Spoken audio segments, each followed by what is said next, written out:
गांव के बाजार के जीवंत अराजकता के बीच रहीम नान रोटी पकड़े हुए है।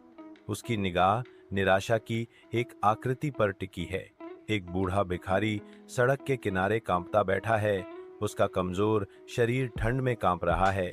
रहीम का हृदय भिखारी की पीड़ा देखकर दया से भर जाता है। अपने घर की शांति में रहीम अपने दिन का ब्यौरा देते हैं। अपनी पत्नी के साथ अपनी दयालुता के कार्य को साझा करते हैं। रहीम की पत्नी सुनती है। उसकी आंखों में कोमल कृतज्ञता झलकती है। अल्लाह हमारी देखभाल करेंगे। जैसे जैसे रात गहरी होती है, एक अप्रत्याशित दस्तक उनके घर में गूंजती है, जो भाग्य के एक मोड़ का संकेत देती है। गांव के दिल में रहीम और उसकी पत्नी उद्देश्य के साथ चलते हैं। उनके हाथ प्रावधानों से लदे हुए हैं।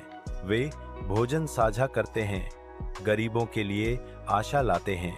गांव खुशी बिखेरता है, जो उनकी करुणा का प्रमाण है।